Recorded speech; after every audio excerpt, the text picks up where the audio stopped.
this release film needs to be replaced. You are absolutely at risk if you're running this to destroying your 3D printer. For today's video, let's try to answer the question, when is it actually time to replace your release film? For this video, I'm not gonna be talking about how to replace it. I've already created one here. You can go check that out while you're done. Make sure to like and subscribe while you're there. This video is just all about when.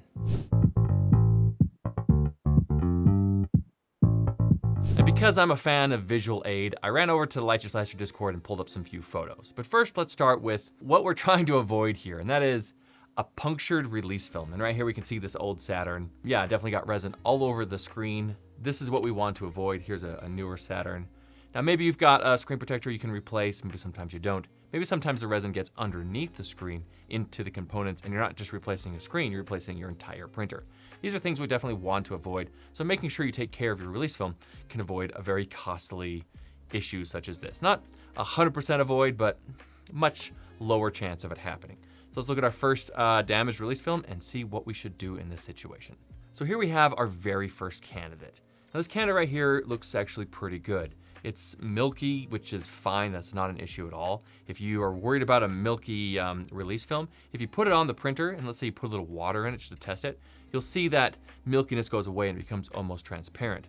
That's just because the way that the water is going to kind of clear it all up. However, what we see here in the corner are these scratches right here. And these are scratches, there's nothing in the print that can actually cause that. I think this is probably caused by the stir. You can see right here, there's some kind of swirl patterns here. Those swirl patterns could be caused by when it's cleaning it with some paper towels, which you don't want to use. They will scratch your release film, and you don't want to use that plastic scraper. I think this is caused by the plastic scraper possibly trying to remove a felt print. Make sure you're using the vat clean method to clean your felt prints, and you're sticking something in the corner that you can peel the vat clean out. I've created a whole video on how to do that. You can watch that here when you're done. This is what the video title looks like, so you know how to find it. But that's, I think, what's caused right here. And we'll kind of touch on that more often of what's user error, what's printer error, how to maybe fix it. But ultimately, to replace this release film, I would say you don't have to. This is not in danger of failing anytime soon. However, if you don't want this kind of ghosting on your prints, you might want to replace it because it could damage some of the quality. You will see a little bit of degradation there. Not a lot, but just a little bit. So what we have right here is one that's just cloudy. Again, you don't have to worry about this one. If you do want to clean up that cloudiness, you're gonna want to use a little bit of IPA sprayed on what's called an M-wipe. This is a microfiber, disposable microfiber cloth. It's not gonna leave fuzzies and it's not gonna scratch the release film. You do not want to use regular paper towel because that can scratch it. The M-wipes won't, they won't leave fuzzies, and they will remove this film. However, you don't really have to remove this film. It's gonna be a non-issue the second you put resin in it. But this one is good to go. No replacement needed. Moving on to the next one, now we're getting a little bit serious. This one right here, definitely first thing, it just needs to be replaced. You do not want to print with this. But what caused this in the first place? We can see this is obvious ghosting from supports and maybe a raft right here. But why did this happen? Well, this happened due to layer compression. Now, layer compression can happen for a few reasons in 3D printing. Mostly it can be overexposure on some of the bottom layers, causing them to be too thick, so the upper layers kind of crush down into it. Or it can be Z offset issues. These are kind of complicated for this video. I've actually created a whole nother video on how to more or less address those. This is what that video looks like. When you're done with this one, again, you can go check that one out if you're running into issues with layer compression that are doing this to your release film. But ultimately, this release film needs to be replaced. You are absolutely at risk if you're running this to destroying your 3D printer. Do not print on a release film that looks like that. The next one we have here is these little dimples. Now I see these all the time. You got 3 of them here, 1, 2, and 3. This one's a little bit different than that one. These ones, you can actually tell both of these are actually different. It's actually a really good example because I've got 3 different things most likely caused by 3 different things. But they're all these little dimples. This is by far the most common thing I see on a release film. So first thing, should this release film be replaced? The answer is absolutely yes. These things are way too big, way too raised. They're definitely at risk of failure and they will absolutely cause problems with the quality of your print, maybe even cause a failure. However, what caused this? So right here, this one's pushed in. This is likely something dropped. Maybe you were cleaning it, you dropped a tool or the part fell off. Something dropped into the release film and indented it. This one right here, this one's kind of folded over. This one could be caused by a suction cup where it's being pulled off, or it could be caused by scraping, trying to remove something off the release film. It kind of pulls on the release film and puts a kink into it. This one down here is most likely something dropped. This really looks like we got almost the beginnings of a hole, maybe even possibly a hole right there where something was pushed into it. Again, this actually, or it could be, again, trying to scrape something off of it and it was pushed in really hard enough to possibly put a hole. That might be a hole, I can't tell. That release film is destroyed, definitely replace it. Now here's the next one, and this one is a really good example because it really hits on the internet of where I see a lot of people say it's fine, print, and other people say replace it. And so let's zoom in right here. First thing, I'm gonna say with this dimple right here, the debate is over, it needs to be replaced. But let's say this dimple wasn't here and it was just these marks. Then some people would say you're fine to print on it because it's not at risk of breaking.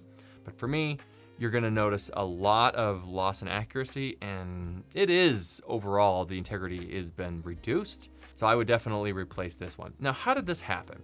This is obviously that plastic scraper they send with you. They're mixing the resin, it's scratching that release film, and this is how you end up with these big marks like that. So again, use a soft silicone spatula, don't use the plastic one, and you won't have this, and your release film should last a lot longer than probably this one has. Moving to the next one is definitely interesting, even though it does look a lot like one where I talked about, which is we're getting the extreme ghosting here, probably caused by Z-offset or layer compression.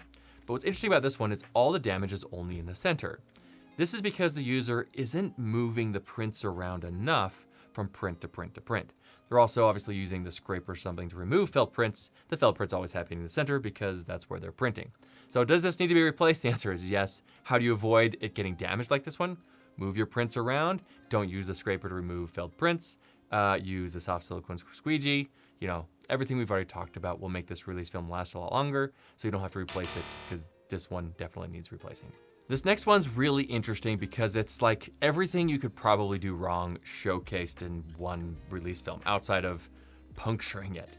We've got way too many prints in the center. We've got ghosting. We've got lots and lots of very minor scratches from using paper towel and IPA. We've got deeper gouges kind of around here in the center and here on the sides from probably using something to remove failed prints or stir the resin up.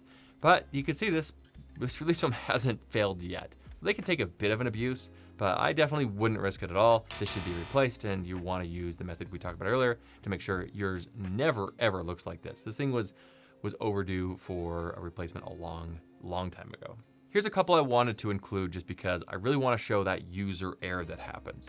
This is where a user was trying to remove that vat clean, but instead of using a proper method to actually stick it into the vat when they run the vat clean and peel it out, but on this one that obviously failed and they ended up putting a hole in the release film, probably spilling resin all over the printer, and also now needing to replace the release film itself. This one was an ACF, which are very, very soft, a lot easier to tear, so to be very, very careful if you're using ACF.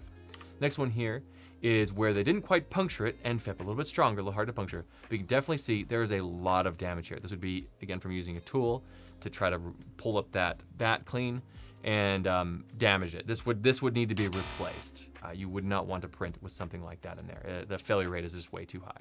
And there's one more thing I want to talk about, and that is with a lot of these new printers, they have this little pop-up on the printer that says, hey, it's time to replace the release film. Should you listen to that? And the answer is no. It's just adding up how many layers you've printed. Once it hits a threshold, it's saying, hey, it's time. I have a couple printers I've told to shut up like 6 or 8 times, and my release film is in perfect order. Instead, what you should be doing is using that as a good time to empty the vat and check it. But really what you really should be doing is before every print, using that soft silicone spatula, doing the squeegee method, and if you feel anything, do a proper vat clean. If you still feel something after the vat clean with that soft silicone spatula, then you should empty the resin and inspect the release film. And I think that about sums it up for this one. Make sure to hit that like and subscribe button. Join us over on the Lychee Slicer Discord if you haven't already. And as always, thank you for watching and have a good day.